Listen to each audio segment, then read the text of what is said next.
When there is a question about the dogma of our Holy Mother Church, we look Saint Thomas Aquinas for explanations. When a moral question arises, the Church refers Saint Alphonsus Liguori.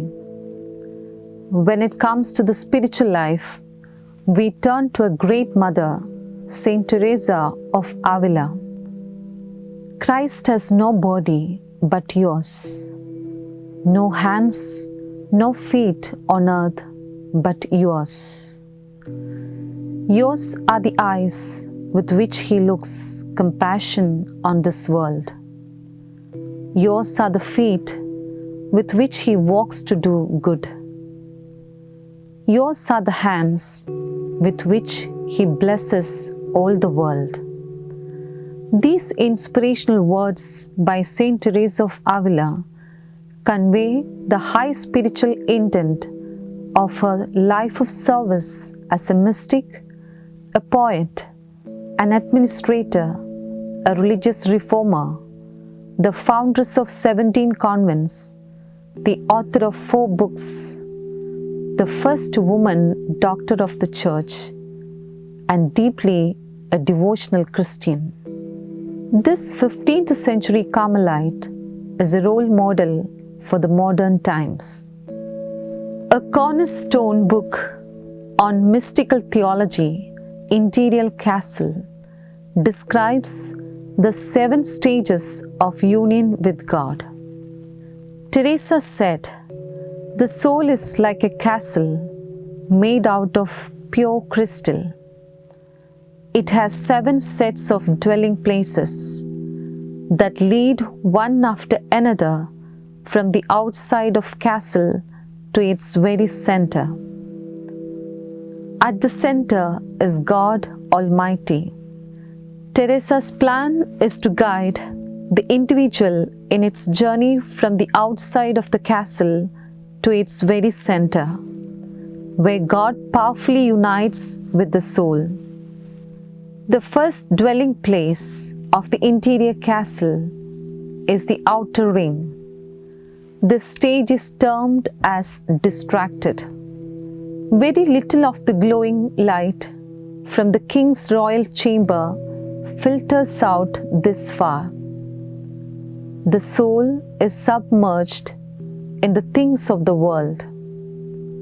It is smothered by the cares of this age and the deceitfulness of riches and the lust of other things entering in choke the word, and it becomes unfruitful.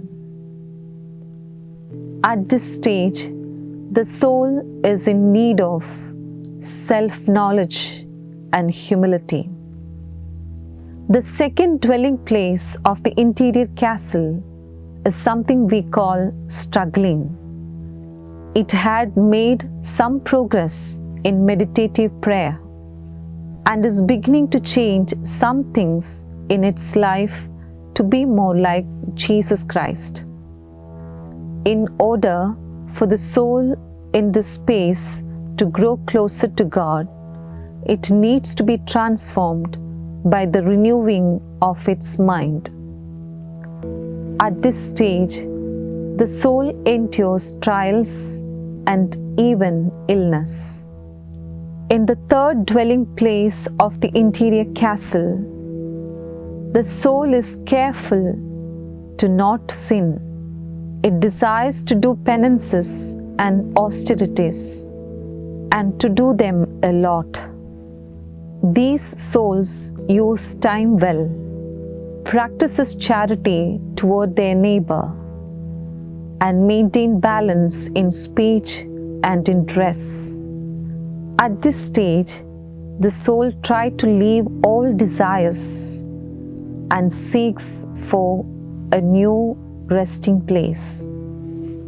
The first 3 dwelling places were in the realm of natural prayer, where individual was exerting herself to pray. But now, the soul has entered into the realm of supernatural prayer. God produces delight with the greatest peace and quietness and sweetness in the very interior parts of ourselves. Saint Teresa says, the important thing is not to think much, but to love much, and to do that which best stirs you to love.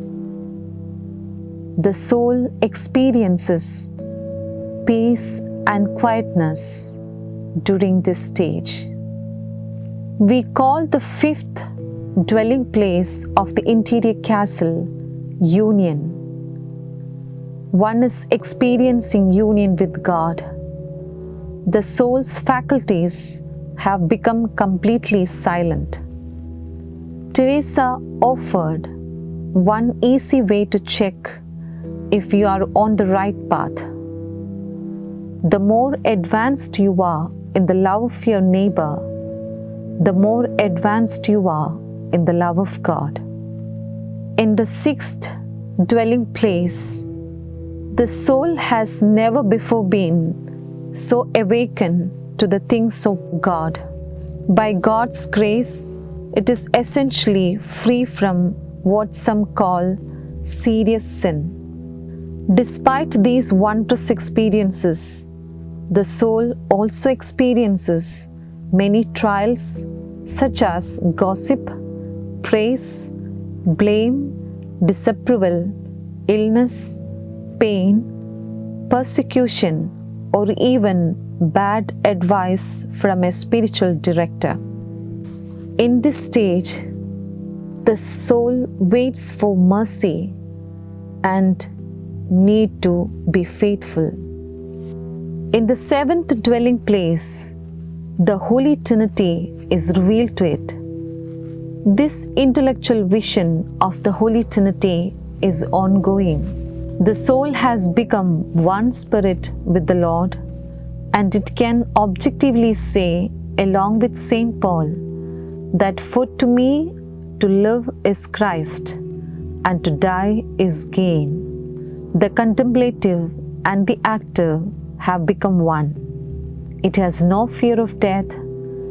There is almost no spiritual dryness or interior disturbance. At this stage, the soul lives in continual presence of the Lord and to practice great love in its good works. Dear friends, once you get used to enjoying this castle, you will find rest in all things, even those involving much labor, for you will have the hope of returning to the castle, which no one can take from you. May our Holy Mother, Saint Teresa, intercede for us to encounter God in our life and to live each moment in His presence.